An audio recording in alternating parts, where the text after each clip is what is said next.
All right, welcome. I'm going to call this meeting to order. This is the March meeting of the El Dorado Hills Community Council. We have monthly meetings, so this day of March 6th, 2023.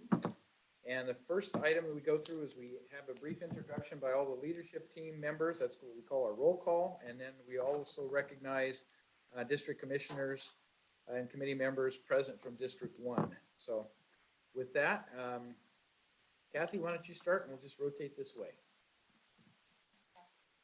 I have it in English days. Thanks, calling me out. Yeah, there you go.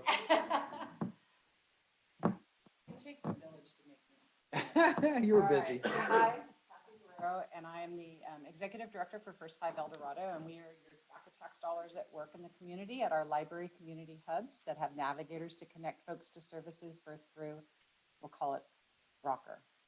Okay. Very good. Dick Ross, good governance is the category. Basically, it's how your government works or doesn't work. And I'm also participating in the Charter Review Committee during its current tenure. I'm Cindy Munt. I'm Supervisor Hideout's assistant, and I do the community information and outreach for the community council. John Heidel, District 1 Supervisor. This is a short. John Davey, I'm the chair of the El Dorado Hills Area Planning Advisory Committee, volunteer group that analyzes development projects in El Dorado Hills and provides feedback to the development project. John Dania, District 1 Planning Commissioner and Infrastructure Lead. I'm Lauren Sumoto. I'm a student at Oak Ridge High School and the chair of the El Dorado County Youth Commission and on the Behavioral Health Commission, and I'm your youth representative. So normally we would have a public, Mike Lilienthal, our public safety officer, would be here representing them. And tonight we have the pleasure of having Chief Johnson to represent the public safety part of the discussion. So welcome, Chief, and we'll go on from there. So other committee members and commissioners who are present here, we got two right over here. Go ahead. Who, me? Yes, you. Come on, Steve. Oh, yeah. Grab up.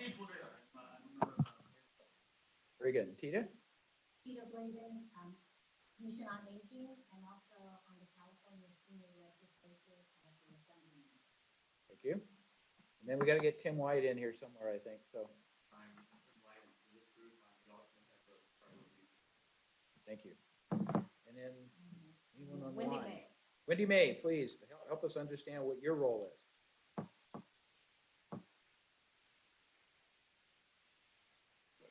Yeah. Not connecting. I was not given the space to speak. Sorry, folks. Yes, your esteemed tax assessor appeals board director here to answer any questions any day, anytime. Thank you so much, Supervisor Heidel. Thank you, Wendy May. All right, let's move on to item 2, adoption of the regular meeting agenda. Does anyone on the leadership team have any proposed changes? Seeing none, we'll accept the agenda as presented. Now, item 3, public comment. This is the portion of the meeting we would encourage anyone who would like to speak to the leadership team about something that's going on in the community. If you have a question, if you have a comment, we just ask that you use one of either the portable microphones, and I think the microphone at the podium here is also working. So either way, but you can raise your hand so we can recognize you, and then just go ahead and start the discussion once you have the microphone going. So, John. I'm just reminding you also have me on the Behavioral Health Care Commission. Should have recognized you that you were part of our leadership team on the Behavioral Health Commission. So thank you, John. Missed that one. So got you in there. Anybody, public comment, questions? Yes. Yes, well, hopefully it should be green. All right. Hi there, Kristen Larkin. We live on Ridgeview Drive, and I flagged this before, but just wanted to follow up. We're on Ridgeview Drive between Patterson and Rolfe, and so I just wanted to flag a long-standing issue of speeding. We have called in almost every night the past 2 weeks or so, a repeat offender who's been flying up and down Ridgeview Drive, probably about 55, 60 miles an hour. We don't mind that there's no sidewalks or streetlights. We kind of like the twinkle-like effect. It is very unsafe to even walk to our neighbor's house. It's unsafe to get our mail. It's unsafe to put our trash cans out. We've had many near misses. We continue to call the non-emergency CHP number. I feel bad every time we call because I feel like I say, it's us again, every night. And now the repeat speeder also goes by around 6 in the morning, in addition to around the same time every night. We've seen a lot of posts about, requests for speed bumps, and we understand on Ridgeview, you can't have speed bumps because we do want our first responders to be able to get where they need to go quickly. We are at a loss. We have a 2 and a 4-year-old. We have neighbors we like. We have family in the neighborhood, and we actually don't like to walk a couple doors down. We have actually driven. We wear bright yellow vests because it is actually unsafe to just even walk a couple doors down. So we would love to see some action. We would love to be able to offer up our property if you would like to put a speed readout. I think there's really a need for behavioral change and awareness. So if it's painting speed, the mile per hour on the road, the signage, we've seen more signage. The problem is with the elevation, the signs are really high up, so you actually can't see it. And again, it's I think a residential awareness problem because we see a lot of the same cars going 40, 60 miles an hour consistently. Every now and then, yes, delivery trucks and things like that, the construction trucks, they also do go pretty fast, but it's residential traffic. And like I mentioned, with a 2 and a 4-year-old, we can't even walk up to Ridgeview Park without us truly being terrified and only crossing at certain places and having to hold on, pick up our kids and run across a 25-mile-an-hour street. So our recommendations are, if we can get speed readouts, again, you're welcome to put it in front of our house. There's a spot now. We've cleared out a spot along the road, so we at least have people who can get out of their car safely. We've modified, our property to do that. But it's a long-standing issue that we've been, trying to do everything we can. We're just at a loss now. And again, with our kids, we can't even walk to our neighbor's house that are on the same side of the road without being scared. Don't know if things are getting better or worse until you hear it again. It's obviously not improving. So the one thing that we've seen happen recently is DOT has started working with certain communities who have requested the speed signs. And so they're looking at how do we accommodate that to try to make sure that where people are willing to locate it on their private property, it's consistent with the permitting requirements that the county has. It's in the proper location. We could certainly ask DOT to get in touch with you. Adam, you said was going to be on. I didn't see him on here yet. He will be in a little bit. Okay, so Adam Bain from DOT will be on with us later, so we can bring it up with him too to see if he has any more personal knowledge. But I know in John Davies' neighborhood or adjacent to it, they've really been looking at those things hard and working with the CHP. So we worked in conjunction, started like 3 years ago. I'm trying to remember, two years ago. Where we worked with, we have 2 residential villages that are connected. And so you can't drive through it to go someplace else. It's us. So neighbors took to posting signs on their property, slow down, the big yellow signs. Other neighbors are mad because they think they're horrible. They look ugly. Oh, well, but we, as a community, we organized a meeting back when COVID was still impacting us. And we did it in a court in the middle of the street. We had representatives from DOT, from CHP. Chief was down from the fire department. We talked about those speed calming devices, why, they're not going to work here. In terms of the signs, we asked about the signs. There's a cost, right? And it's not you could go and look at what they cost, like on Amazon, or that is not what the cost is to the county. It's a different mechanism.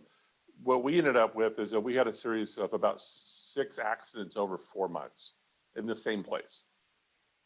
Even at that, it wasn't enough statistically to trigger anything. We had another one 2 months ago, and that was the trigger. And we're getting signs the next 5 weeks or so that are saying, curve ahead. And we have certain residents that, yeah, you can put it in front of our house. The right-of-way is already there. So I imagine the right-of-way exists in front of most properties on a county road. So working with DOT, working with CHP, I would suggest Andrew Brown at the CHP, or, Andrew? I haven't received many responses. Okay. But Well, yeah, Andrew sometimes I can is here, email sometimes him. he's assigned to other duties, but Andrew is a good resource, even if you be a pest. I would encourage that. But then again, 6 years. with DOT, a good conversation and just be, don't let them forget you there. And please give us your email address before you leave, because we can get you in touch with various people like Andrew Brown. Make sure that you get the right response and encourage them to do more patrols. Sounds like they come by once in a while, but you don't see them very often, or not at all? We work from home. Oh, okay. We've worked from home pre-COVID. We've been there a lot, like for 6 years. And I've only seen CHP once doing the stop sign at Wilson and Ridgeview. We haven't really seen any CHP patrol in the neighborhood. And again, we call in once they leave the neighborhood. So, you know, we understand it doesn't make sense to come out after that. But, you know, they always ask us about what time, and recently it's been pretty consistent. It's just that it's a pretty big issue. And where we are, it's on the downhill side of Ridgeview, right at a turn. And so we've actually had people slam on their brakes and almost hit us. And so again, when I have my two little ones, or he has our two little ones in the car, it's actually terrifying. We've actually tried to turn into our driveway going left into our driveway and had someone speed past us on the left-hand side. And we almost hit them just going into our driveway. So if it was a couple times, but you know, we keep calling. We've called almost every night for the past 2 weeks on one car. And your microphone on.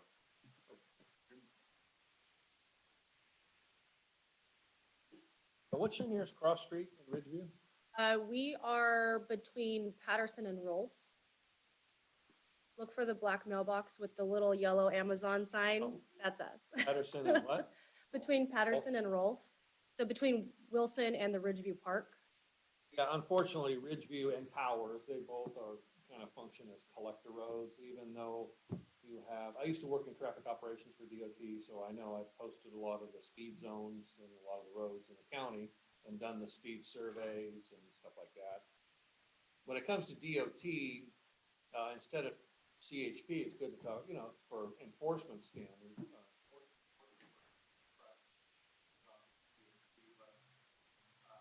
Talk to the traffic operations folks at DOT. Yeah, that, you know, you can talk to them. I know Daryl Brown, the person who heads that up, he's on medical leave currently.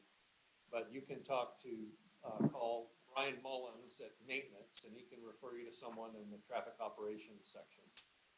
And they can look at it from that standpoint. It's a common problem. And when I worked there, when I'd get dozens of speeding calls myself, I would say, they're your friends and neighbors. And, Yeah, unfortunately, what it is. true, Yeah. unfortunately. So- Chief Johnson, do you have anything else to add? No, that's typically what we find. Thank you. Thank you. That's typically what we find is a lot of times it's friends and neighbors and you know, even living in the community I used to live in, it was my kid that was, you know, speeding and recognizable car. So, you know, he got a talking to, but that's really what it's been. You know, I think when we were up the hill off Bass Lake, it was a lot of the same thing. I think really there was one or two, John, that were from out of the area, but the other 6 or so were actually members in the community. So I think education is a really, really important part. And the mitigation steps there's steps, right? You can't go from A to Q. You have to. And I know Lieutenant Hatfield had asked about another project, the HP commander, he had asked about another project if neighbors had any video. Not that they would prosecute with anything, but if you have it and you can identify something and narrow it down, that helps them a little bit. It's just a matter of how they can process that internally in terms of it. And that's what it's sad, is that it comes down to enforcement and what somebody is ticketed. That was musical. It might change their behavior initially. I don't know if it's long-term, I don't know. But that's what they recommend is you take those, you have to go through the steps. The signs for us is that on the 25-mile-an-hour speed limit signs in the neighborhood, DOT recognized there was a problem and came through and they did a survey and they determined that they could put enforced by radar signs up. And CHP did come out for a little while to try to calm it down, and they went away, but you know, it's a big county. So yeah, but if you can get those, every little bit you can do helps. You're probably never going to be totally satisfied, but you're doing the things you need to do. And The answer is not speed bumps. I know a lot of people want to go to speed bumps. Or signs, And those kinds of things. I can Stop just signs. tell you, you're looking at 9.3 seconds in and additional response time for fire apparatuses. Things weigh anywhere from 38 to 50,000. Our truck weighs 72,000 pounds. And so to get it up to speed, slow it down, and at nighttime, sometimes they're invisible. So it creates a challenge from our folks, or for our folks. No, Adam Bain, he'll just refer you to the traffic operations section anyway. So if you want to go home and get an early start to your evening, you don't need to hang out for him to tell you that. He'll refer you to the traffic operations group in maintenance department. So, okay. And you're welcome, if you're going to hang out with me, you're welcome to talk to me afterwards. Yeah, I appreciate that. Thank you. Thank you for your comment. Anyone else? Conference room here. Seeing no one, is everybody else online? I'm not seeing any hands raised unless you're seeing something I'm not seeing. Let's see.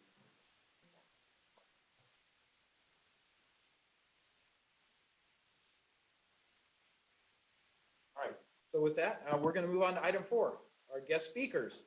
And it's my pleasure this evening to introduce Olivia Byron Cooper, who's the interim director of El Dorado County's Health and Human Services Group, and also Timlin James, who's the deputy director of community services. So they've both been doing yeoman's work to try to make sure that we have our homeless shelter and navigation center up and running properly from the standpoint of the county's commitments.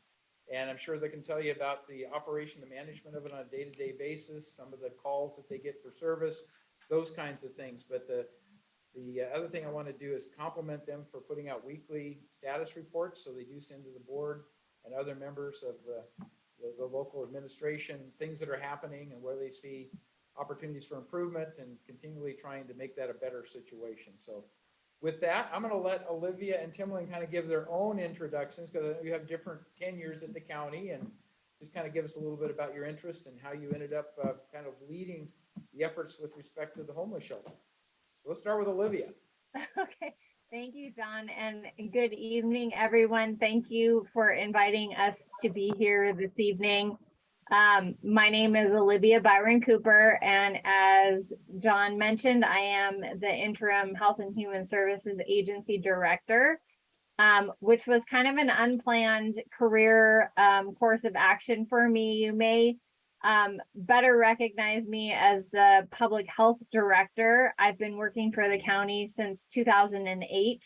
I started at the county as the epidemiologist and then worked my way up to Public Health Director. And now I am actually having a very nice time being in this interim role of the Health and Human Services Agency Director. I am mostly here just to introduce myself. The brains behind the Navigation Center and the operations really belong to Timlin. And Timlin has been an outstanding partner in getting this effort up and running and helping to troubleshoot. So I am going to turn it over to Timlin to give you an update on where we are with this project. And then we are both open to answering any questions that you might have. So Timlin. Good evening. Hello, everyone. I'm Timlin James, and I am the Deputy Director for Community Services. I've been with HHSA for a little over 12 years now. Born and raised in El Dorado County, longtime resident.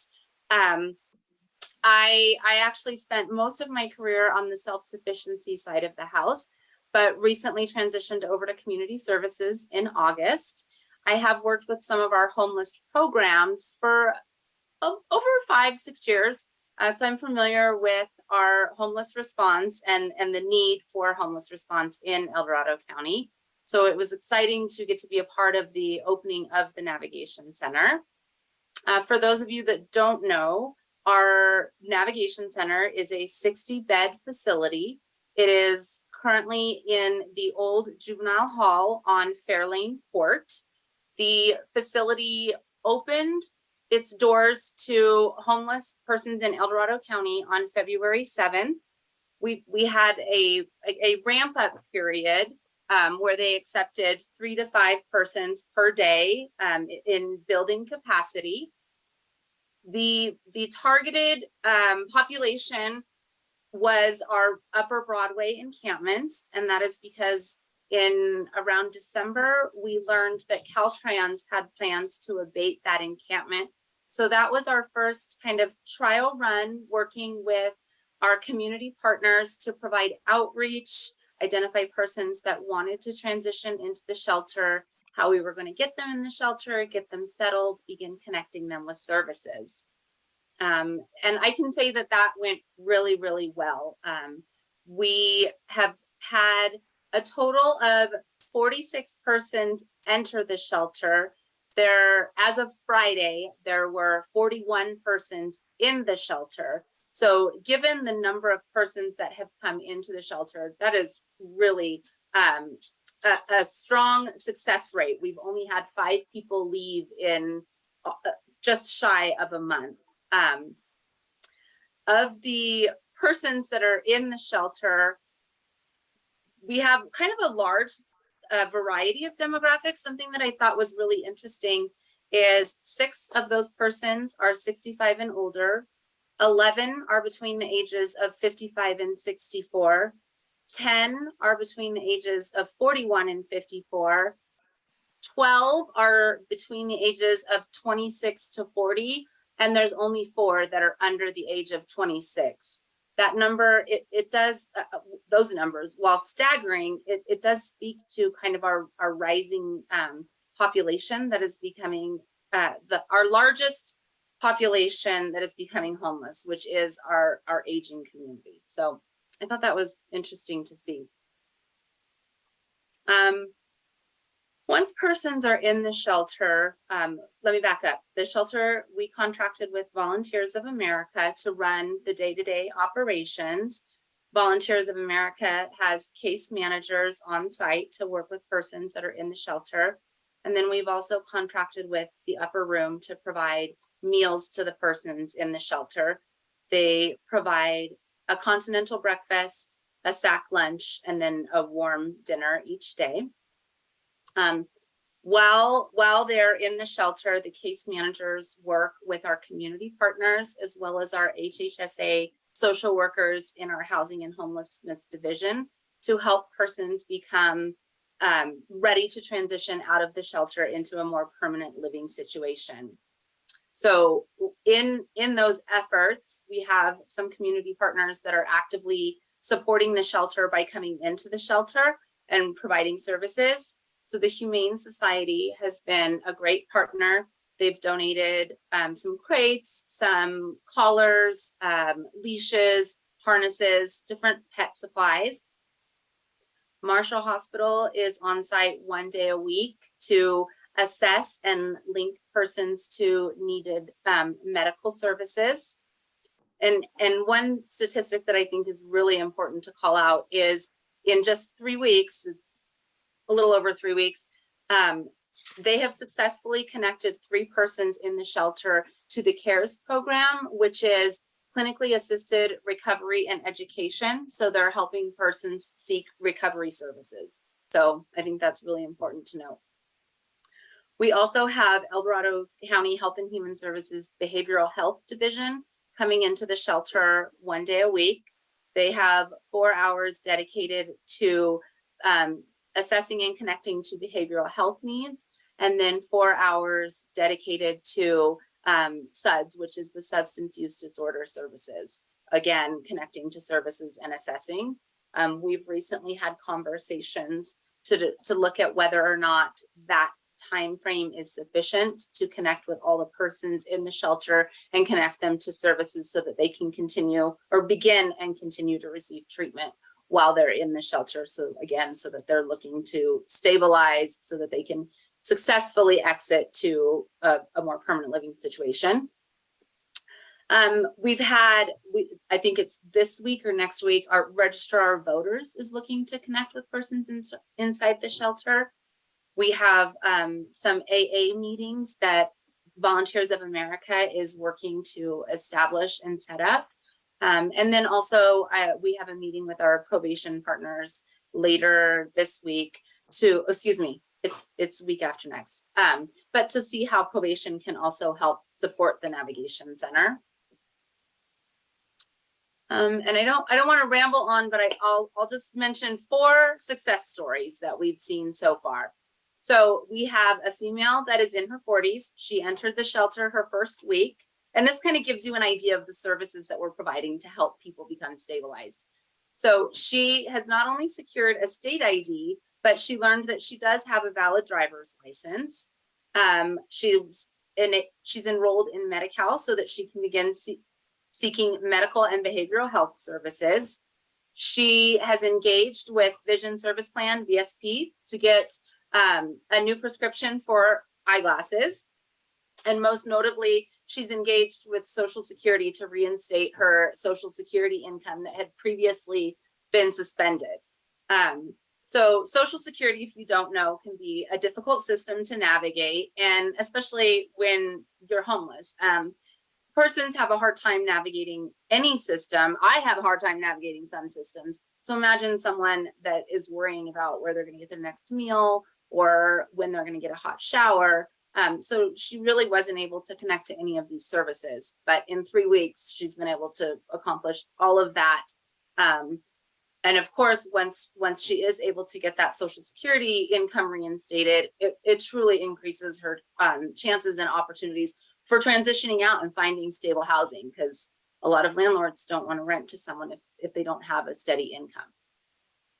And then I mentioned also that we had 2 people that enrolled in the CARES. So we had 2 males that are in their 30s that enrolled with the Clinically Assisted Recovery and Education Program. They're engaging in medical treatment and then also document readiness activities. So document readiness is something that we refer to in order to find permanent housing, even get a state ID or get a job. Persons will need a birth certificate, their Social Security card, and then also that photo ID. So the case managers work with persons to help them get those documents. We have a 65-year-old that is document ready now and working with his case manager to file for Social Security benefits, and then has secured eligibility for Medi-Cal and CalFresh. Again, that income is such an important piece to finding housing. And then lastly, we have a male in his 50s that has applied for CalFresh and Medi-Cal and got a job. So he's gained employment. So I think probably the next thing to touch on is what happens next. So once we have persons in the shelter, we've connected them to the services that they need to become stabilized.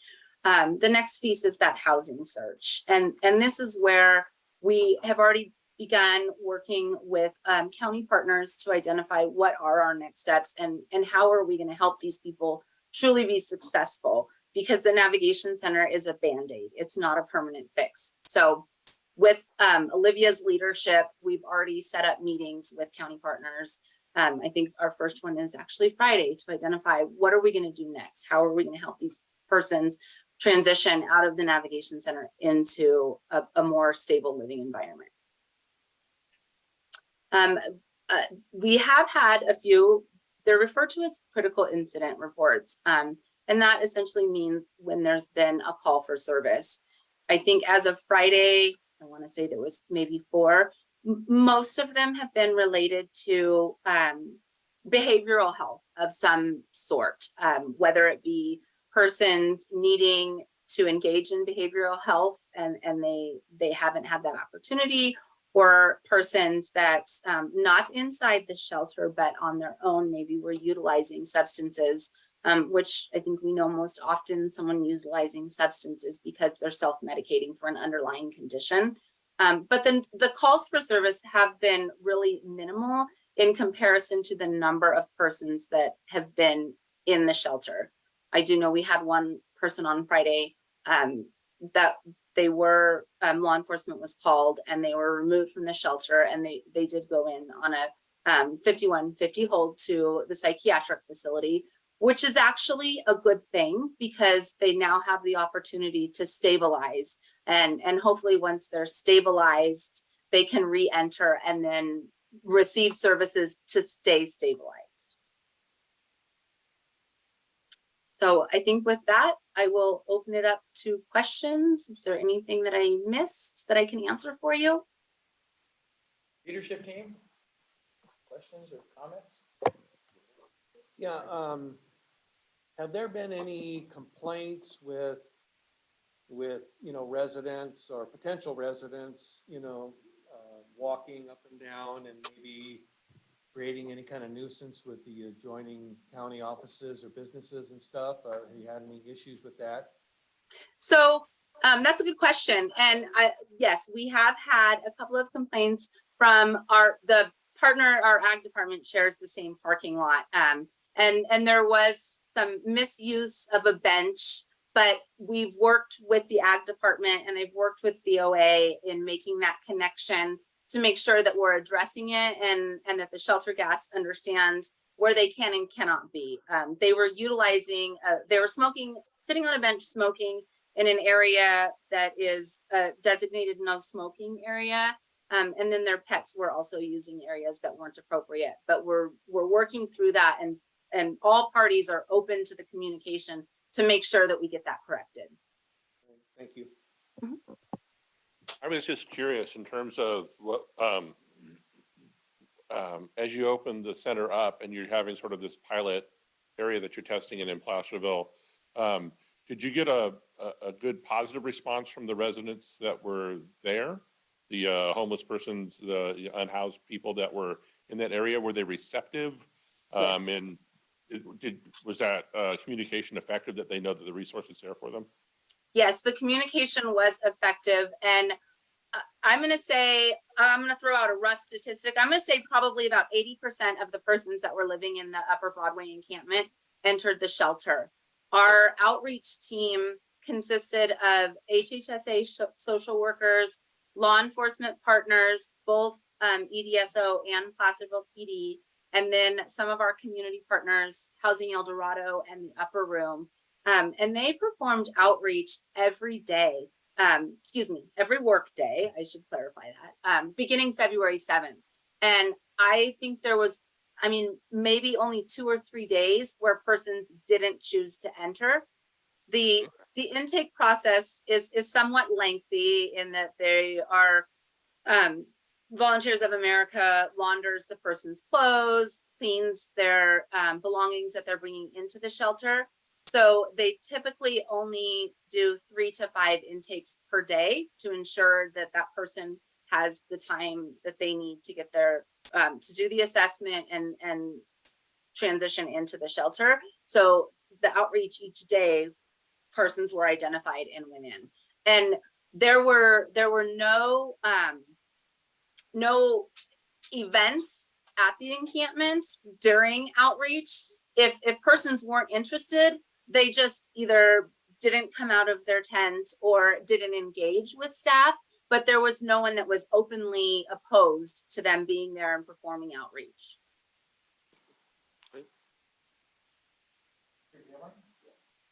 What is the estimated population that might benefit from these services in the Placerville area and then in the county generally that you're aware of? So that's somewhat of a challenging question, but what I can say, and I say it's challenging because there's 2 referral pathways into the shelter. So we have our law enforcement partners and HHSA that are looking at the encampments and abating the targeted encampments. And really Upper Broadway was the largest encampment. We did learn actually just today that Caltrans has identified a few smaller encampments. And when I say smaller, we actually don't even know the exact number of persons living in those encampments.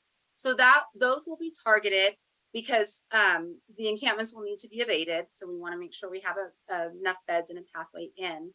But then we also have the El Dorado County or El Dorado Opportunity Knox Continuum of Care, and they have their coordinated entry pathway. So we have 6 beds that are available through coordinated entry. Something that we learned during the Broadway encampment is some of the majority of the persons living at the Broadway encampment had not been through the coordinated entry process. So it's hard to say exactly how many persons there are. that would be the exact targeted population, other than homeless within El Dorado County. Well, one of the things I've heard questioned quite a bit is, do we have adequate temporary shelter after the homeless encampment? Basically, after you get through the navigation center, because we know there's a low inventory on affordable housing. We know we only have so many vouchers for places, but can you give me some feel of how difficult it is to place somebody who's ready to progress beyond the navigation center to that next step? That is going to be our biggest challenge, is finding places where persons can transition out of the navigation center. With rents being as high as they are, the minimal number of available housing in our community, it's going to be very challenging.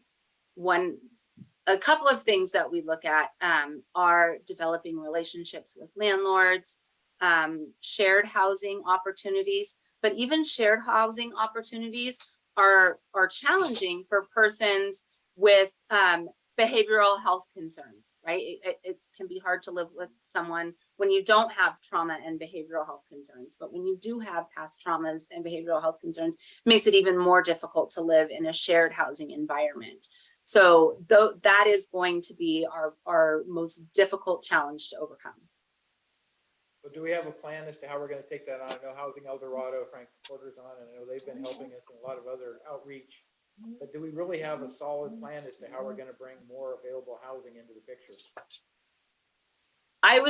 That's not a solid plan that I would be able to speak to, but when I mentioned earlier that we're working on next steps, that's what I was referring to. Olivia, I don't know if you want to jump in and add anything for that. I would answer that question with a no, Supervisor Heidel. We don't have a solid plan, and it's something that we recognize and are starting to have conversations around sort of how do we create a continuum for these people, because as Timlin mentioned, affordable housing is on one end of the spectrum, but there are a lot of people who require kind of support before they get to being able to live in affordable housing, and there's a gap there too. So this is a big conversation that is bigger than Health and Human Services Agency, and we are beginning to bring the right people to the table to start talking about potential solutions. But if you want an honest answer, the answer is no, we don't have a solid plan. I appreciate the candor, the honesty with that, because that's kind of what I was sensing, but we're all, dedicated, committed to try to make that plan happen and put something together. So appreciate that. Let's turn it over to questions. Oh, sorry, Kathy. Hi, this is Kathy Grow with First Five. And the numbers that you're reporting for the homeless, I'm assuming that the homeless shelter that you're talking about, the navigation centers for adults only. So this is not covering our McKinney-Vento students. Those are families with children that may be unsheltered in the county. Do you have an idea of what number we're looking at outside of the numbers you've already reported? That's a good question, and you're correct. The navigation center is for unsheltered adults. It is not for families with children. I don't have a current McKinney-Vento count. I know that that's something that the COC is actively working on. I believe there's some different projects that they're looking at to support, and we do have a few community partners that are funded through the COC to support response to McKinney-Vento numbers. Great, thank you. I appreciate just the distinction, because we're still not able to reach that population yet. You're correct, yes. The public here in the conference room, anybody have any questions for Olivia or Timlin? Okay, Dr. Clavier, let's have you start. Please get the microphone. Two very short questions. Number one, are behavioral health services being offered at the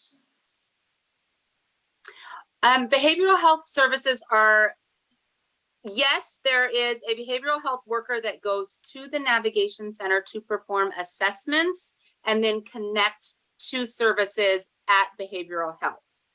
So they do an assessment. Mm-hmm. Aren't they correct. providing?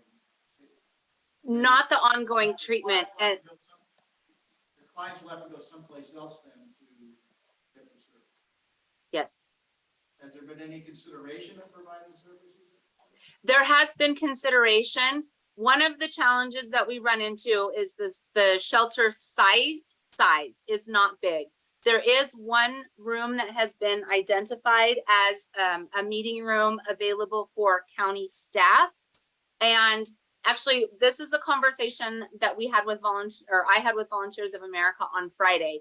Do we need to look at additional services inside the shelter? And if so, what would that look like? And I'm in regular communication with our behavioral health director. So it is a conversation that we're having, and we're looking at to increase services if we identify the need, or if there is a problem with getting persons to appointments. But I will also say that Volunteers of America assists with transportation, and so does the HHSA, our housing and homelessness social workers can also assist with transportation to make sure people get to appointments. As I gather from your presentation, you get into the shelters by invitation in a sense, right? In other words, people just can't knock on the door and, so it's by invitation, right?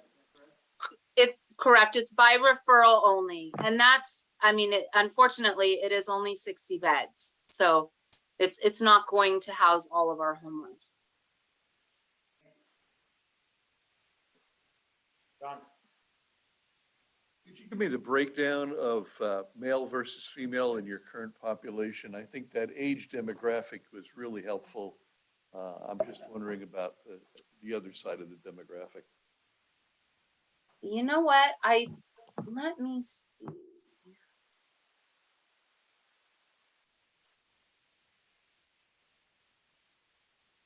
I don't have it broken down. I do know that there are more males than females, and I think I can get that before the end of the meeting, and I can put it in the chat. All right, thank you. Bill? Hi, yeah, thank you so much for coming and presenting here today.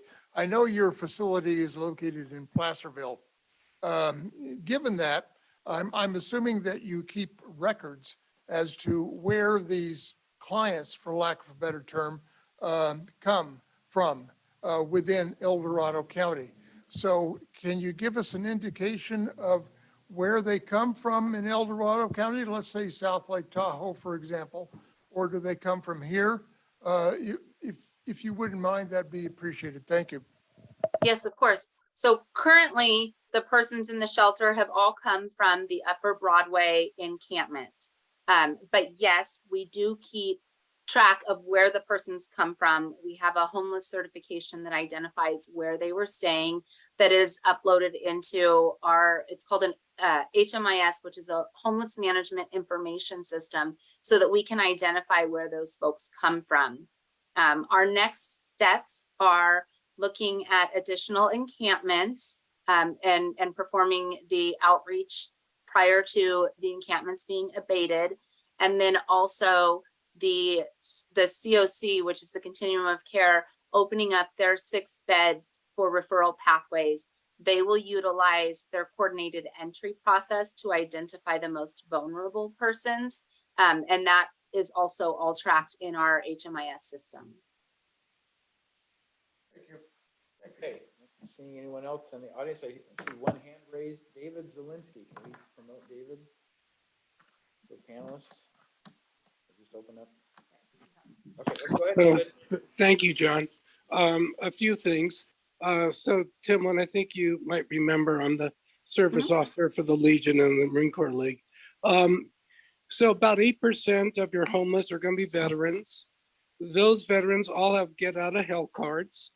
And so there's no reason, it's only by choice. And we always try to make sure they know that they have a get out of hell card.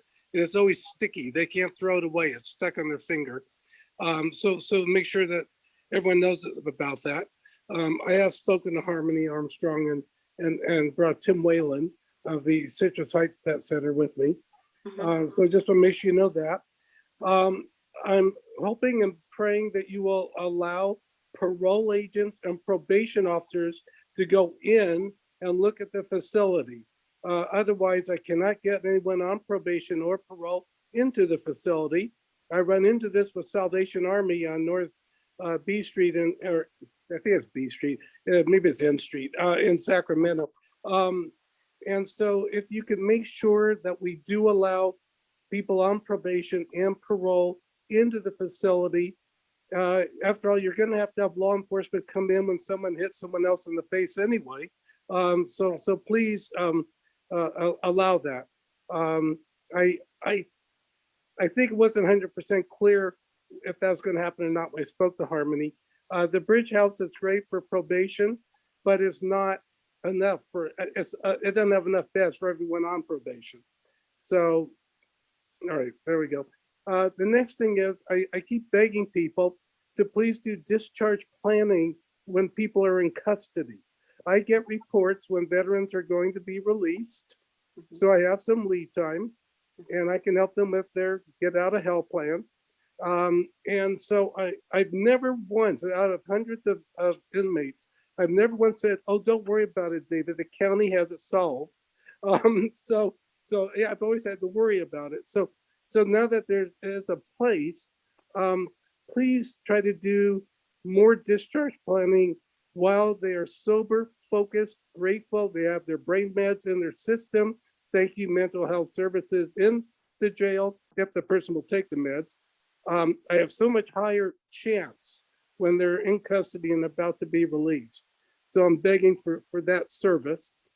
And then finally, Tahoe Coalition for the Homeless, Tamara, she's the coordinated entry person for your 6 beds. I don't think it's 100% clear yet to Tamara when she can refer people. Is the door open yet? Now that Broadway's cleared up, can Tamara start referring her 6? So right before this meeting, I met with the COC and we did come to an agreement, and that's why it hasn't been 100% clear, because everyone paused knowing that the Upper Broadway encampment was going to be abated, and that was our first go round. So the COC will be communicating to Tahoe Coalition. So that information is coming. In short, we are looking at opening those beds, yes. So you think maybe within 2 weeks? I think 2 weeks is a safe number, yeah. Okie doke. Thank you so much for letting me pontificate. Hopefully it was helpful. Yes. Thank you, David. Frank Porter, I think, is next here. There we go. First of all, congratulations on already having transitioned 5 homeless persons from the center into some other programming. I mean, that's just a huge success rate in less than, barely 3.5 weeks. So that's good news in my view. Let me clarify, they voluntarily left. I'm sorry, I don't want to mislead that we transitioned them into another program. Okay. Well, I think that, as you said, it's a Band-Aid, and I'm glad to see all the work going on to get people into other placements. And I want to second David's comment about discharge release plans from the jail. Again, as a winter lodging provider, we were having that problem of not having good release plans. And now that the shelter's there, I think it's a great opportunity to do that. The FYI, the number on homeless students is about, according to the McKinley-Vento numbers, about 750 in the county. That's from SCOE, or excuse me, the county office of EDCO. Regarding, you're absolutely right, and Supervisor Heidel commented on it, and I thank you for your honesty, Olivia, that we do not have a really solid plan for transitioning from people from emergency shelter into housing, because the housing isn't there, the affordable housing. It's extremely limited. And I look forward to talking with you and others, as Housing Dorado does, to looking at affordable housing options that we're developing, among them the Jumpstart ADU project and some shared housing master leasing programs that we want to work on with VOA. So we'll all keep pushing on it, but it's a long haul. So, but we should pause and celebrate the fact that we now have a shelter in the county that is much needed and doing good work. So keep it up. Thank you. Thank you. Agreed. Okay, I think we've got everybody online. Any go backs? Yeah, Kathy, go ahead. I just wanted to, I jumped into my question without being appreciative. What a huge lift. Yes. I just wanted to say, Timlin, and it's not for the the faint. I mean, this is a huge community issue and you guys have really rolled up your sleeves, not only as part of county government, but as collaborative partners in the community, as the, two gentlemen have just spoken. And I just want to say thank you, because it's very, very difficult and it's a very emotional topic. And we really appreciate it and great progress, and looking forward to making gains and continue to grow, because I'm sure you're just getting them in 3.5 weeks and then you're going, what about this? And what about this? So, Yes. But thank you so much. And thank you for continuing to work and improve the lives of the residents in El Dorado County. Thank you. I wish I could take credit, but I can't. This has truly been a community effort with COC, law enforcement, HHSA, so our community partners. There's so many dedicated persons to this project. That's the only way that it's been as successful as it's been and how we got here. Yeah, I'd like to echo that the thing that's striking about working on this project has been how amazing our community is and how collaborative people are. And so it's been, the result of the navigation center is one thing, but kind of being a witness to how we got here is another thing. And I'm just super grateful to be working in this county. So. Very good. So did David have his hand up again? Is it? Yeah, John, have one more bite at the apple. Go ahead. Yeah, thank you. Go back. Go ahead. Thank you. Hearing Frank talk made me remember, and maybe Frank knows the answer, or Timlin, but what happened to that armory? I thought that we had a plan. I thought everything was in place. We agreed that the armory next to the fairgrounds would be affordable workforce housing.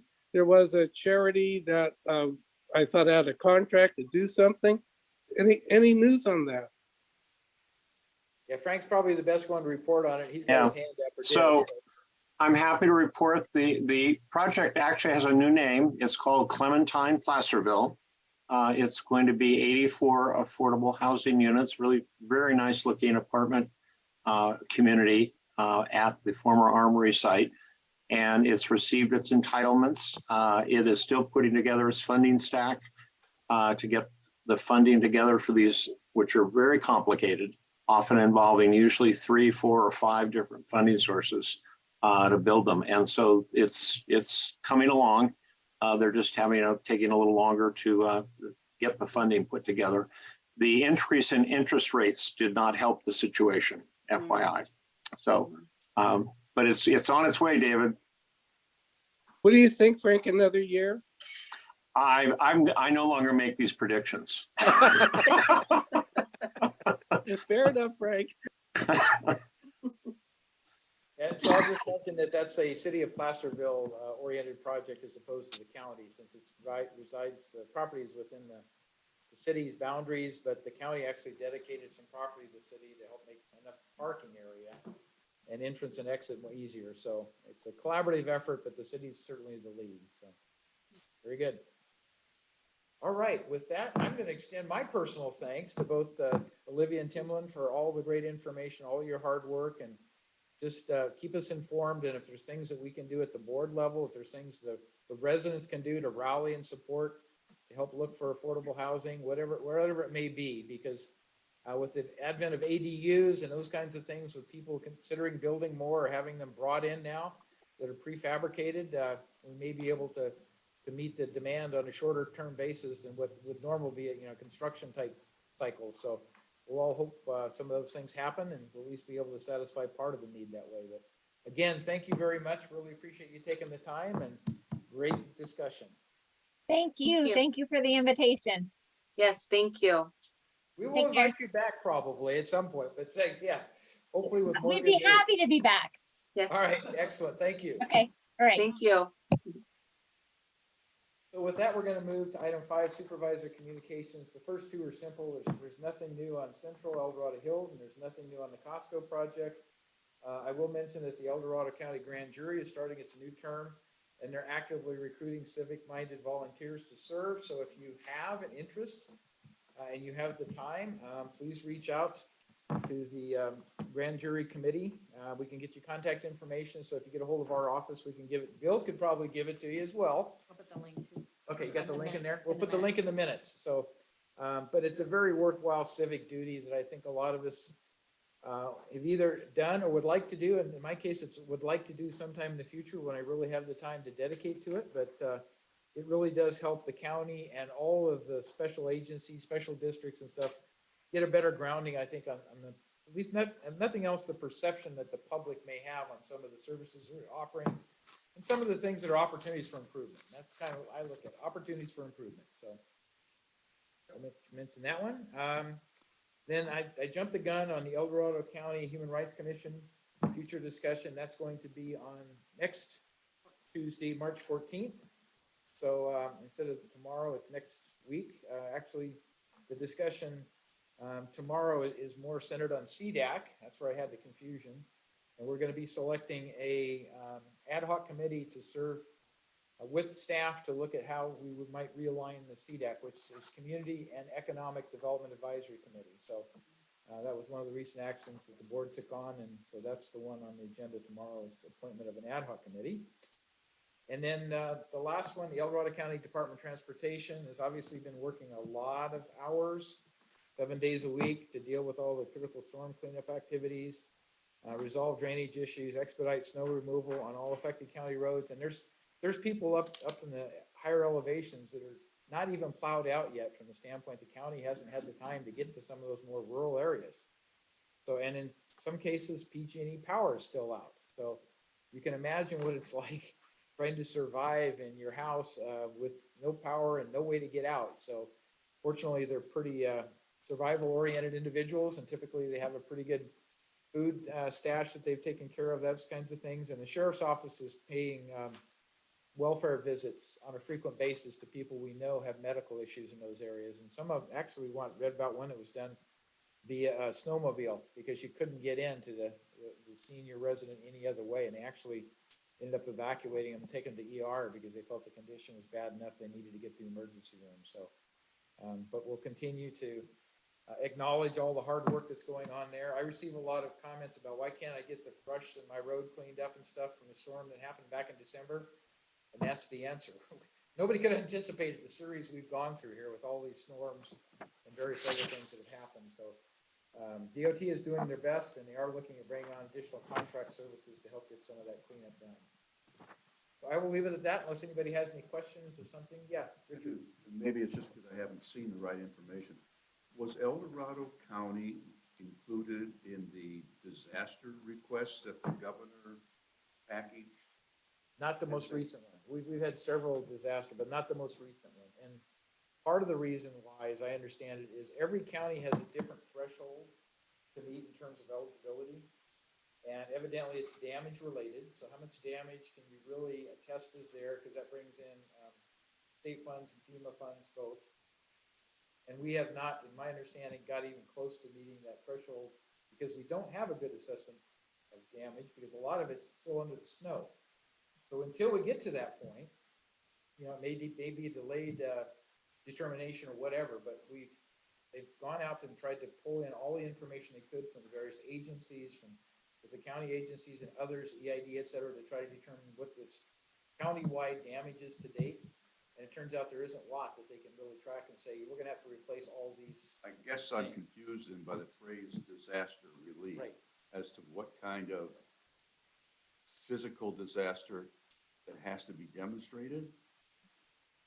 There has to be enough damage done for the county to be able to qualify at the governor's level of determining it's a state disaster. So the most recent newspaper articles that came out basically said, I think there was 7 counties that were identified by the governor, and El Dorado County was not one of those. And the reason was we didn't have enough documented damage to qualify yet. But we're still trying to collect all that information. It's not too late to get the qualifications, but it's gotten to the point of you really have to show large amounts of dollar damage, repairs that have to be done, major sections of the road, replacement of flumes, whatever it is. And in the past, you know, DID has had a lot of those things happen in their territory alone, but we have not seen them with this storm period, so at least not yet. So then disaster really isn't related to opening up the roads for accessibility versus things that are actually broken. Right. With respect to qualifying for funding. And various levels you can declare, but it's a funding level issue in this case. So, thank you. All right. Yes, Bill. John, I would just like to go back just very quickly to the El Dorado County Civil Grand Jury. Yes. Very quickly. Just to emphasize for those who are interested, anybody who is interested in knowing what the El Dorado County Civil Grand Jury is and what they do, the county website is very good at that. Just simply go to government, go to law and justice, and grand jury, and then you can get some detail, which includes what the grand jury can and cannot do, an application form, and also you can get and read detailed reports of the grand jury going back several years. So that may thrill you, that may excite you, or that may scare you. But anyway, it's all worthwhile. Yes, thank you for that. All right, so with that, let's move on to our leadership team progress reports. We always start with public safety, given the time commitments they have. And I see that Detective Andrew Garola from the Sheriff's Department is with us. So Andrew, would you want to lead off here? Hey, good evening. Can y'all hear me? Yes, you're doing fine. Thank you. Outstanding. Thanks. I'm on my phone because I'm about to walk into another meeting right now. So this month has been pretty good for El Dorado Hills and the surrounding area. Kind of notable events. We have our high-tech crimes detectives are part of the Internet Crimes Against Children Task Force.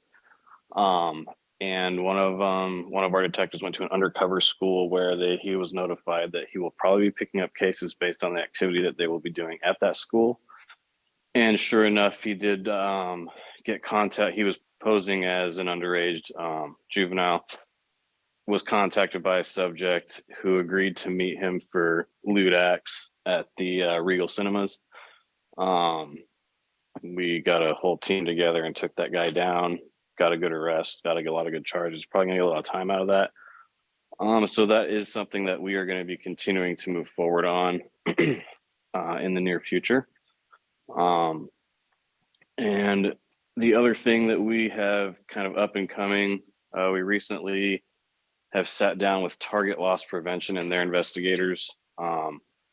They've identified that between the two stores in the county, they run about approximately $3 million loss a year.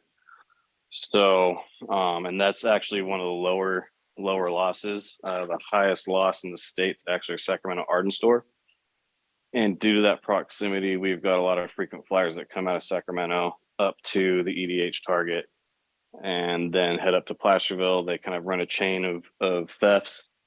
So we are going to be working some sting operations with Target El Dorado Hills starting this week, secret shopper type stuff, watching the crime occur, letting them get out to the parking lot. And then once they're out in the parking lot, contacting them and getting the arrest, getting the stolen property back, and then hopefully forming good leads to finding out where is this stuff going? Is it for personal use? Or are you selling it to a fencing operation and tying it in with other crimes? So that's actually hopefully going to be a pretty good operation. We'll be doing it here in El Dorado Hills and in Placerville. So hopefully I've got some good stuff to report off of that.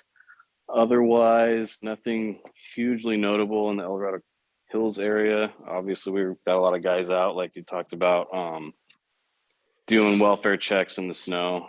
We have, I think, 3 Jeeps deployed around the clock, hopefully, as it's safe. They've been out just about every day today. I know one Jeep was just going to the pharmacy and picking up people's meds for them. So they're doing that kind of operation.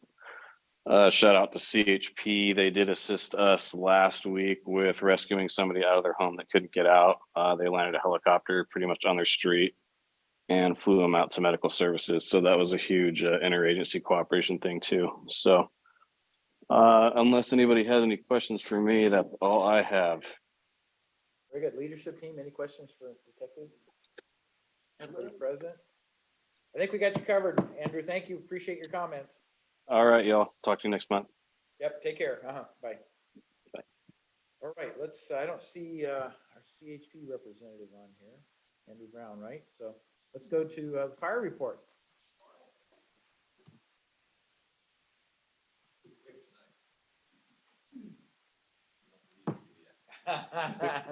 The storms have put out all the fires, there are none, right? Yeah, exactly, yeah, done. Good evening, Mo Johnson, Fire Chief, El Dorado Hills Fire Department. Busy month for EDH Fire. The Fire Training Center is 85% complete, so fortunately, a lot of the exterior work's been done, so they're doing a lot of stuff inside because of all the rain, which has been good. We hired 3 lateral firefighters. They have hit the grounds, they're in the stations, their training's over. One from El Dorado County Fire, one from Diamond Springs Fire, one from Ventura County Fire. So they all came with a minimum of 8 years of experience, and that's just phenomenal. All of them were engineers, so good for us. Our mechanic, he met his 1-year mark, so he's officially off of probation, and he has been absolutely amazing. So before, we'd send apparatus out to various vendors all over the region, really. And a lot of times they would sit for months and months and months waiting to get in line to get repaired. We haven't had to send anything out at all. And so the time it takes to we have to take all the equipment off the engines when we take those down to a vendor because there's a lot of things being stolen off of them. So we now have to strip everything at home, drive it to the repair facility, and then they repair. We don't do that anymore. Everything's been done here at home with our mechanics. So kudos to him. Let's see. This is our 60th year in business here, so we'll have something special coming out here soon for everybody to memorialize the 60-year anniversary of EDH Fire.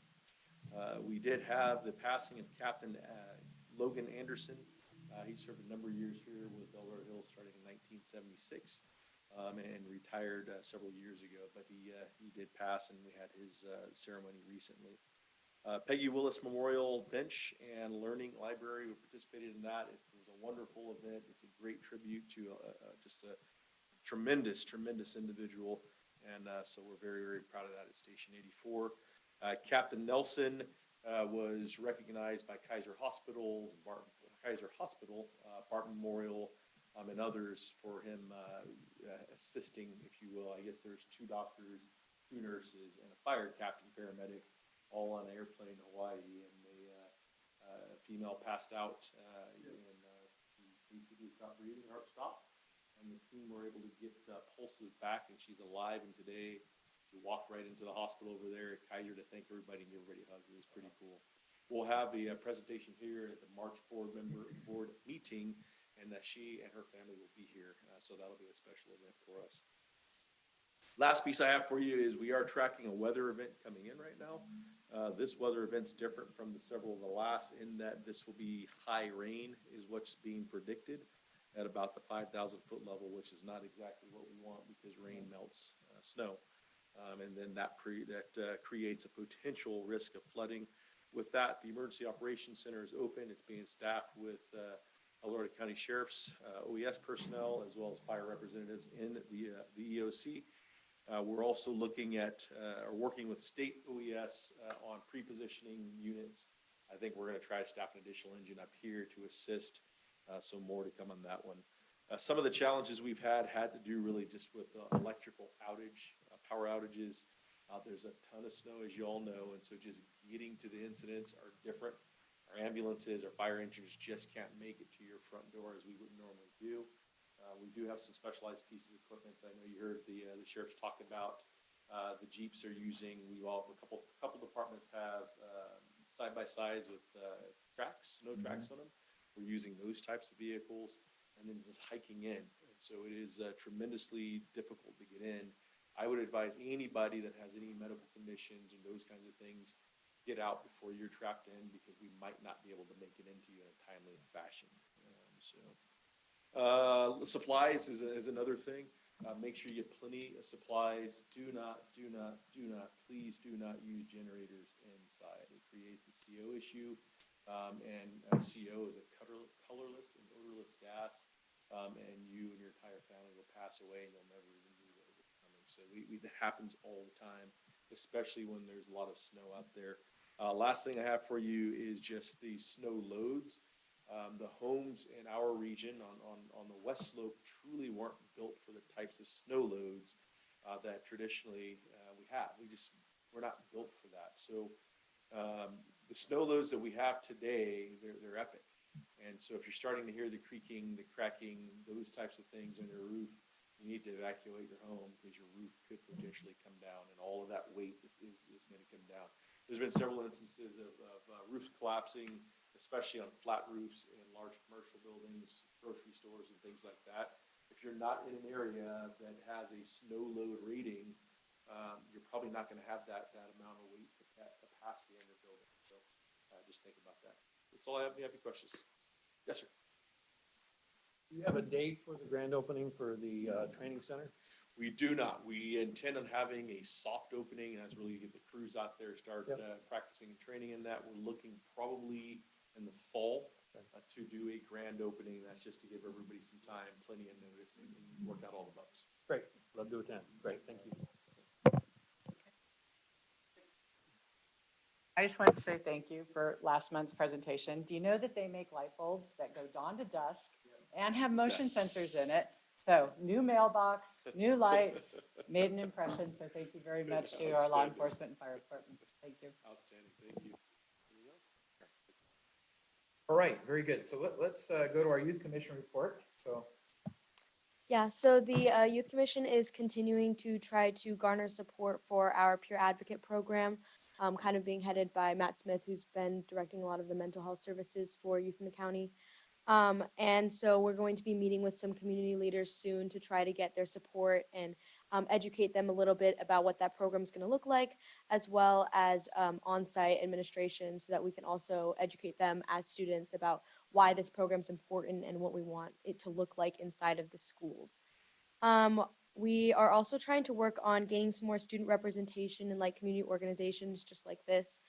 Supervisor Thomas and Supervisor Heidel have been so key in allowing me and other commissioners to be able to serve on opportunities like this. And not only is it great for students to be able to have the opportunity to represent other students in the population, but also for the community to be able to understand what's important to youth today inside of our schools. So we're continuing to try to get that and have more student representation all over the county. We're also working on building connections. It was one of our main goals when we started out in the commission this year about trying to bridge those divides between students and the population. We noticed that there was a significant increase in divides and divisions in student bodies, especially after COVID. A lot of students were feeling disconnected, not motivated inside of schools. It's very important that schools are not just a place to learn and to be educated, but also somewhere where students feel safe and comfortable and feel motivated to attend schools. Although I don't think we're planning to do our Youth Commission Wellness Week this year. We've been focused on our peer advocate program. It's very important to see the wellness centers and on-site mental health resources be provided to students, especially in this specific time of the year where seniors are starting to get college acceptances or rejections, and juniors have a lot of, especially academic pressures to be able to prepare for college. It's really important to have those mental health services provided and awareness and accessibility towards those resources as well. Specifically at the Oak Ridge campus, there's been a lot more conversations about that campus culture and making sure every student, regardless of their sexuality or their race, feels comfortable and safe on campus. I know with the WASC accreditation, there was a lot of conversations about that being one of the #1 goals about improvement on the Oak Ridge High School campus. Oak Ridge kind of has a golden standard of a lot of things on campus, and we're very fortunate school, but that has been kind of one of the #1 conversations that keeps coming up and recurring problems that you're seeing not only over the years, but over generations of students that are there. So that's it. comment on your experience on the Behavioral Health Commission as well, just to give us a tidbit on Yeah. how you're transferring information? Yeah, so I've been on the Behavioral Health Commission for, I want to say, almost a year now. And at first it was definitely an experience because I'm no professional and there's a lot of definitely like verbiage that I'm not super comfortable with, but it's become a very enlightening experience to be able to see not only how many resources that the county has, especially for young people and especially for students, but also to be able to understand how many players there are in that system and how young people and students who need and to utilize those sort of services. Not only are students not totally aware of what we have to provide, but I also think that there's a little bit of a disconnect where we always have the best of intentions to get students all the mental health services that they need. But I think there's also not the connection between the schools, and there's not a connection between the county when it comes to educating students and providing that awareness. So I would say, as a part of the Behavioral Health Commission, I've mentioned that I really want to get a full list and an opportunity to have all those provided resources to share that with the schools, because I think we have so many willing parties to make this work and to provide the best amount of information we can to students. And I think it's just about bridging those divides and to being able to get that communication flowing smoothly. So I remember I mentioned to our on the Behavioral Health Commission that I would like to get a further presentation information about what we have to offer, so that I can share that with specifically Oak Ridge administration, but all the high school administration in general. Excellent, thank you for that. Okay, any volunteers to go next? Anybody? Yeah. I'll go student. Student play. Actually, I like going behind Lauren because she does most of it, and then I Yeah, just right. so she does an amazing job. So Hard act to follow. I know. I was just saying I don't have it together as much as she does, so I'm gonna have to work on that. I actually only had a few things I wanted to build on. The Behavioral Health Commission. I did see an email that went out today that they are posting the Mental Health Services Act plan, and they're moving to contracts as opposed. So within the plan, there's funded activities within there. And I saw an email today that says they're moving to contract those out from contracts and procurements in a different way this year. So if in fact folks have been, I'll send you the email. You were here, Dr. Culver, that they're moving to they have to fall under the contracts and procurement laws that were just passed by the Board of Supervisors. And so some of those contracts will have to go through a different bidding process or competitive process than they have in the years past. So that will be a change to the Mental Health Services Act plan. The CHIP plan, which is the Community Health Improvement Process Plan, meets again on March 30th. This will be their last plan in creating, what I reported on last month, is this overarching health improvement plan for the county. And they're working to align hospital improvement plans, rural health clinic plans, all into one. So we're all gonna leverage our monies and point the same direction. So that meeting will be on March 20th. And if you wanted more information, Olivia Byron Cooper is the right contact for that. And then lastly, just a short update on Community Hubs, which is our navigation team at your library. There was an event in Placerville, and I mentioned it just because it was surprising to me, but they've been doing outreach to try and engage folks that may not have come in contact with the hub or et cetera. And they've been doing a Lifeline program, which is the phone program that they have. And they offered that up last month and had more than 70 folks. They could only accept 70 who came in just to get phones. And if we think about folks that want to complete applications, everything has to be done online, or you have to have a phone with the data in order to make that happen. And we didn't realize really what a huge demand that was going to be. And that was their second phone event in Placerville. So there's a phone event that's coming later this month, and I don't have the date. I'll look for it for the notes, to Cameron Park. If they feel like there's a high demand there, we might just continue moving it down the hill. But it was a really surprising find, I think, for us as far as getting connected out in the community. Our library director is, community hubs are in our libraries. I just wanted to say our library director, Carolyn Brooks, retired last week, which was a huge change for us. Carolyn has been a pioneer in opening up the doors of the library and really making it a community resource center. And really changing the way that we engage the community. And so that's a sad loss, but the new library director, they're in interviews now, and hopefully we'll have that in soon. And as I understand it, the interim library director will be Jeannie Amos, who's coming back out of retirement, only part-time. I know I've tried to get on her calendar already. So Jeannie Amos will be stepping in. Well, she's a retired annuitant, so she has to. She has to keep her hours down. Keep her hours down, yeah. And then the last thing about community hubs that I wanted to share is that we're really looking to, I'll tell you as a first five, as a grant funder in the community, one of the objectives of really going to community hubs is to break the community, because the poverty rate in El Dorado Hills is 3% and it's 22% in Tahoe, right? Every community is different. The behavioral health needs in this community are different than the behavioral health needs in Placerville. So one of the objectives of having hubs is to break down the geography smaller so that we can see what unique needs are in the community. And one of the ways that we're going to get at that is by forming community advisories. And so there is an advisory that is being formed for the El Dorado Hills for District 1. In order to participate on that, and it's really got a focus, and it kind of follows the funding. But anyone can be part of it. We can incentivize folks that have experienced as a caregiver or a parent of a child 0 through 5 years of age. Childcare and transportation is included, but we really want to hear your family's needs with 2 kids under the age of 5. What do you vision for your community, and how can we reach and make your community what's right for you?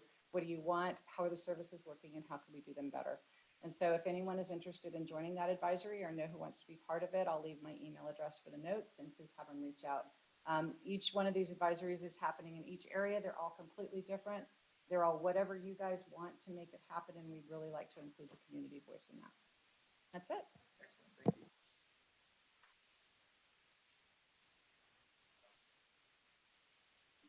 Primary vehicle that I'm engaged with right now, the Charter Review Committee, has received some very good input recently from the Taxpayers Association. And I give kudos to the folks who have engaged over time in that activity, in that group. They, I think, have made some serious study of some of the matters in county government. I've met with the president of the association, and we both identify that sometimes it's easy to find issues. The challenge is always solutions. And but they have offered up things for the committee to review relative to the establishment of the salaries of the sheriff's office in the county, and how it's rather unique and maybe a lot really not in sync with what maybe a reasonable salary level could be. That's very potentially controversial. They've also made observations about department heads and electeds presenting goals and objectives of their department organizations once a year during the budget hearings. Not so much just showing what, quote, their department's about, but what they are out to achieve and what they have achieved. There's some very clever web pages, I would say, from the departments, but they really don't contain that kind of information. They've made some observations and relative to the different departments sharing information freely amongst themselves in county government. And to me, it should go without saying, because that's transparency. And but sometimes departments and agencies can start to stovepipe, not intentionally, but to tend to protect their turf. And that happens in relationships, and apparently it also happens within government. They made a suggestion about placing the elections department under an elected official, and I think that's something that the committee will look at. Although I'm not so sure but we'll find out if there's substance to the notion that it would be better managed under elected versus an appointed. So that's something to discuss. The issue relative to the salaries, more specifically, the California Highway Patrol average salary for a patrol is included in determining the county sheriff's deputies, and there's some question as to the relevance of that salary comparatively to what other county deputies in other counties make. And so that will be coming before, I think, the committee in upcoming meetings. Several of the items that are on this next Monday's agenda, and the meeting is at 5 p.m. in Placerville at the Board of Supervisors offices, and it is on Zoom. But some of the issues that will be on our coming agenda will be the question of whether something that's in the charter that talks about supervisors traveling to their districts and holding meetings there, and one of our members wished that that would be re-reviewed. Another topic that will be coming up is relative to the Board of Supervisors term limit language, and whether a 3-term fixed circumstance would be more appropriate and valuable to the county in terms of how a supervisor learns a job and is able to perform it before they're literally termed out. So that'll be one of our discussions. And the matter that the Taxpayers Association had mentioned about the budget hearings and making presentations, that will also be on our agenda. So I think the agenda is, taking more substance and muscle to it. It's taken us a while, I think, to get engaged with some of the community components, but I think we're making some progress relative to potential future recommendations to make to the board. Very good. Sounds like good progress, all right? Let's jump to infrastructure since I see Adam's on the line here and I don't want to keep him any later than we have to. So, John, Yeah, over to I you. called Adam because I know he's been knee deep in this point of time. But Adam, you with us and you want to address the issue that we have on the list here? I am here, Adam Bain with El Dorado County Department of Transportation. Can you hear me? Yep. Excellent. I appreciate the invitation to come in and speak tonight. I do very much appreciate it. I can give you a little bit of an update. There's been, as has been mentioned earlier, it's been a bit of a doozy of a winter so far. Had parts of something similar last year. And so we've got a series of projects that are down in the area between El Dorado Hills and Cameron Park, the Bass Lake Hills area, that have been under construction for several years and are pretty much winding up at this point. But they sit along the top of a ridge with existing developments downhill on both sides. And those are always challenging because, as we know, water goes downhill and there's only so many places to get rid of it. So during the October event of 2021, we had a historically heavy rainfall. I think most folks were familiar with that one, that caused some damage to the Cameron Park side of one of the developments up there. And the developer didn't have the site in as good a condition as he should have for that event. So we provided some notifications that they needed to get that way, stopped work until they had things cleaned up, and then allowed them to proceed again. This last year, New Year's Day, we experienced another extraordinary event. For folks who were out and about in it, sorry we were out there too. But we had some continued issues coming off that same hill. And we've worked with the developer to make additional modifications out there to clean things up. I can tell you this year was a less significant related to those development projects. However, the overall issue that Cameron Park experienced was tremendous. It was a true tragedy. Hated to see that happen. So we've been working together with the developers to try and make sure that all of the sites have the detention basins. When it rains, the water will run off into the storm drain system, into a detention basin system, and they get metered out more slowly. And we're felt very fortunate that I believe we've got 8 detention basins that are built within the last couple of years up on the hill.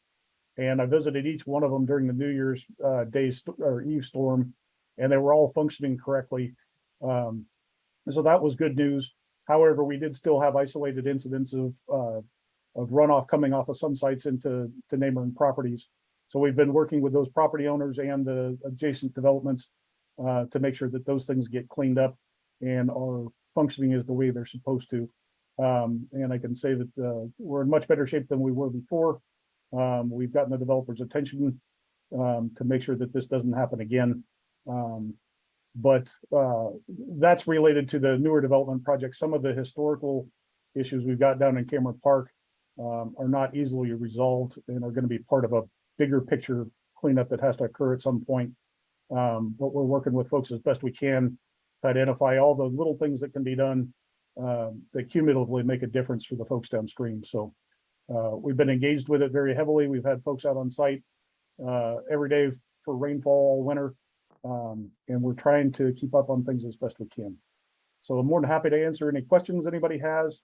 I also can provide our contact information for anybody that has a particular issue that can bring to my attention. I'd be more than happy to discuss with them. Thank you, Adam. Any questions for Adam at this point? Not seeing any. Thank you for that. And then The second subject that came up more recently was the Bass Lake Road circulation issue with Caltrans, I guess, establishing new parameters on their operation of the signal. And the county needing to adjust, it sounds like, the Bass Lake Road interchange The with ramp Country metering. Club, the ramp metering. Yeah. So, Adam. Right, Adam. okay. So we did work in cooperation with Caltrans to install the signal at Bass Lake Road and US Highway 50. Caltrans operates those signals. We have a freeway agreement and a freeway maintenance agreement for each interchange that the county has with Caltrans. And we have influence over what Caltrans does there, but we don't have control.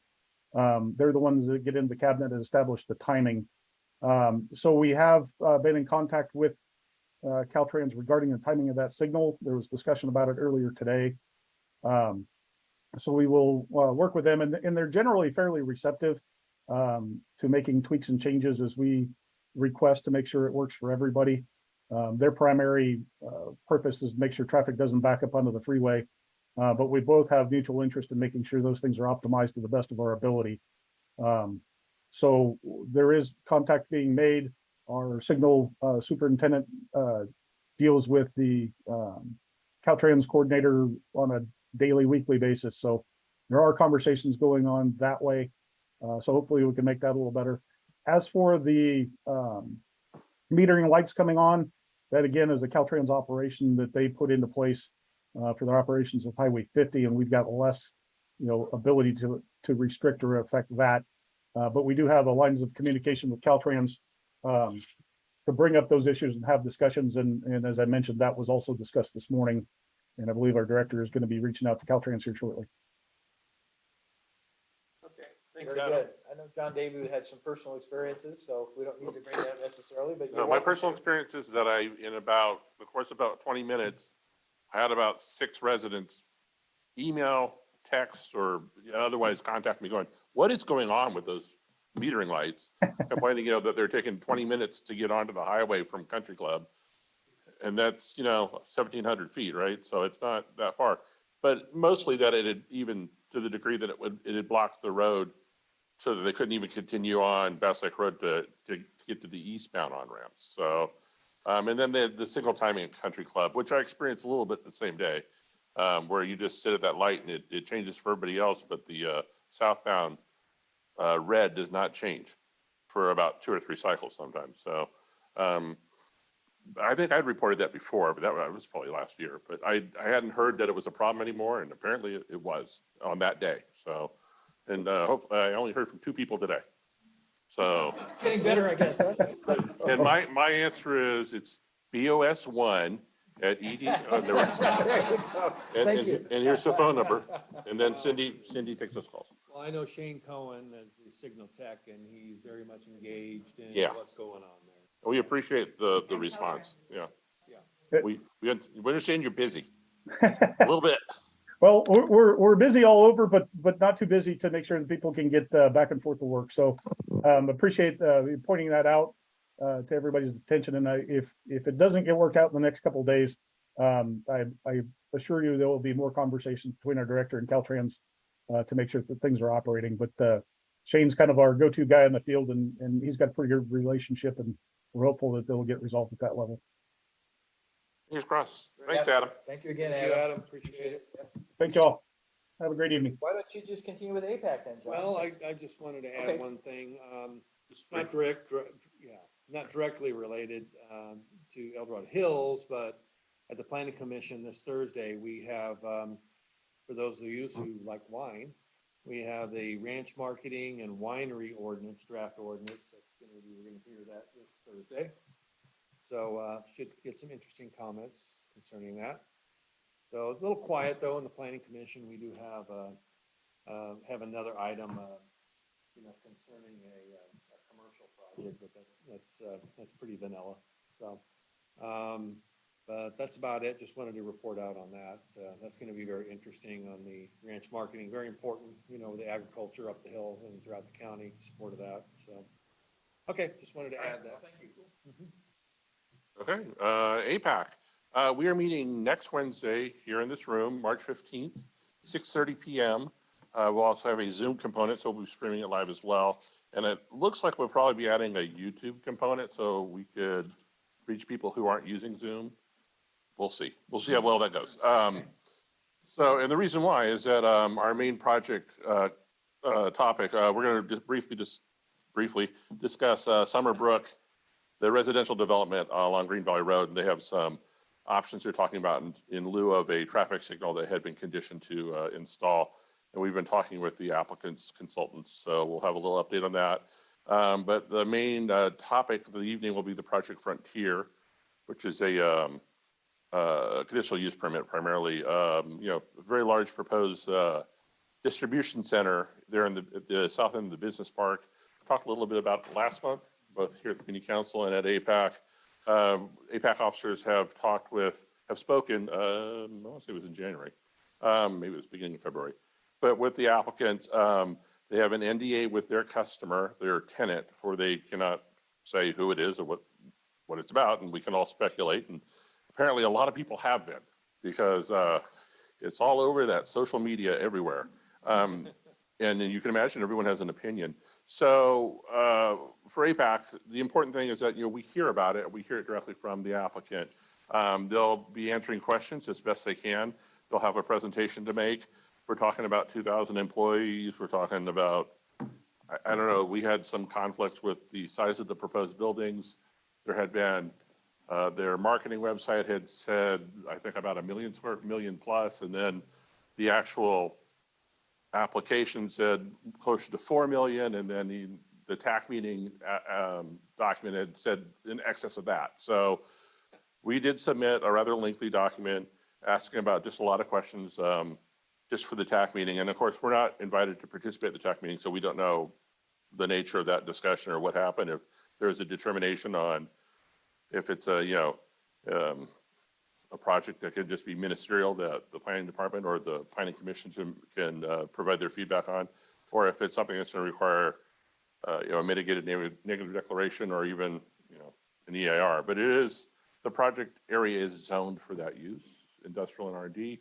So prior to that, it had been discussed having about 700, 900 homes developed there. Neighbors had a problem with that. Neighbors have a problem with this use as well. So we'll hear all about it. And then we'll just update our subcommittee members' activities and any other projects that come up before that. The agenda is in draft form right here. We'll have it out on the website on Wednesday during the day. It goes to our email list. If you're interested, you can sign up for we send 1 email a month, unless you're on the planning commission, and then you get more.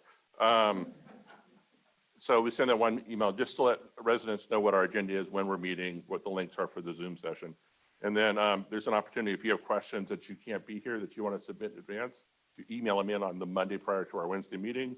We'll try to get those asked and answered as best we can. So it'll be a doozy of an evening. If you have questions, please show up or please submit them, and we'll do our best to get them answered. And let me add to that, I've had a few conversations with the DOT director, and they are going to be taking a very critical look at, traffic analysis for the proposed project. Well, we discussed their analysis, but we haven't seen their analysis. Well, yeah. So It's forthcoming. very good. So look forward to that. Yes. Very good. So let's have Cindy give her report, and I'll kind of fill in the missing pieces. Okay. Spring is supposed to be coming soon. The first thing that's coming up, there's going to be a St. Patrick's Day. Senior Center is now open, and today I think the club opened too, right? I believe so. Yeah, I think that was open today. Yeah. So, so the signups are now, starting right now at the Senior Center, and it's free. So it's a free lunch. It's from 1 to 2. That's on St. Patrick's Day. April 1st, there's going to be an event at Town Center called Baskets and Bunning. It's for all those 12 years and under, and each child that participates is going to get a basket that they can decorate. They're gonna have the Easter Bunny there. They're gonna do photos, have music and games and prizes and all kinds of fun stuff. So that's on April 1st. April 8th, Easter egg hunt. That's gonna be at Promontory Park. That's free at 9 o'clock. And that on that same day, they're gonna also have free pictures with the Easter Bunny. And then that same day on April 8th in the afternoon, the El Dorado Hills CSD is going to have their aqua egg hunt.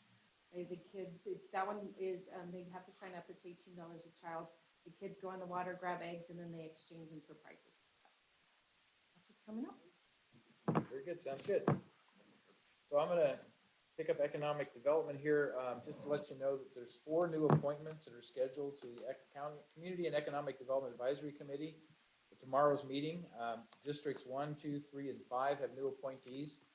And so in following that, there will be a discussion about establishing an ad hoc committee to look at perhaps restructuring, revamping some of the things that have found to be not as advantageous, I guess, on CDAC as what some of the supervisors think it should be. So we're going to go through and review all that, but the ad hoc committee appointment is the next major step on that. But I've selected my District 1 representative. It's Joe Varandas, and he has an extensive background in a number of things, primarily banking, but he's also on the board of Housing El Dorado. So he has familiarity with affordable housing and other things. So pretty diverse background, and somebody that really wants to get involved and make things happen. So those are the kind of people we need on CDAC. Looking forward to that. The last one, we had talked at last month's meeting about having an El Dorado Hills District 2 communities report, and in talking with Supervisor Turnbow today, he did make a selection, so I'm pleased to announce that this evening that Robert Williams has been the designated appointee for the El Dorado District 2 Communities Report. So we'll look forward to hearing from Robert next month, but I do want to extend an opportunity via Zoom if he wants to make any comments to add to the discussion this evening.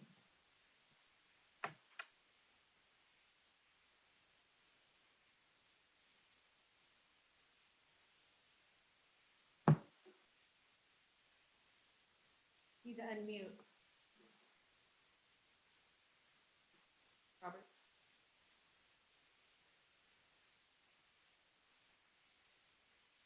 Can you unmute, Robert? Technical glitch here or something, but sometimes the microphones on some of the machines don't work right, whether it's desktop or laptop or whatever, or device. Okay, so let's move beyond that. If Robert comes on, we can give him time here following this, but I think that completes our leadership team progress reports, unless there's any go backs for anybody. All right, not seeing any, then just item 7, just a reminder that our next meeting is Monday, April the 3rd, right back here. And next month's guest speaker will be our new El Dorado County Sheriff, Jeff Lykoff. And so I'm just asking him to discuss his first 90 days in office, to share with us what his experience has been to date and some of the plans that he has for the future. And I'll give him, credit due for establishing a new Cameron Park local sheriff's outlet. So that was, I think, a big move forward, because what we saw in the statistics they presented is some of the crime rates in Cameron Park in particular have gone down. So I think that's meaningful to have that local presence of the sheriff. We have one here in El Dorado Hills as well, down in Town Center. It's a substation, basically, is what it is, a sheriff's substation, but we also have one now in Cameron Park. And so that was Jeff's undertaking, and I think it's been a huge success. So we look forward to hearing from him on other things that he's got going on.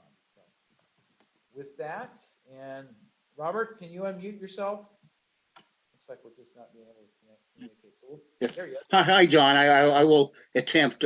My voice is very scratchy, so please forgive me. But I am looking forward to joining this council in the future, and we're representing District 2 in a fashion that will be beneficial to everybody in this room and around El Dorado Hill. So thank you for the opportunity. Yes, certainly. And Supervisor Turnbull would have been here this evening. He recently had surgery, and he's just not well enough to get out and about at this point. So hopefully next month he'll be recovered enough and be able to attend. And so we'll have that kind of a discussion as well with the District 2 supervisor. So we look forward to that. With that, I'm going to adjourn this meeting. And It's a little bit after, 6:45-ish? So thank you all for your attendance. Thank you for your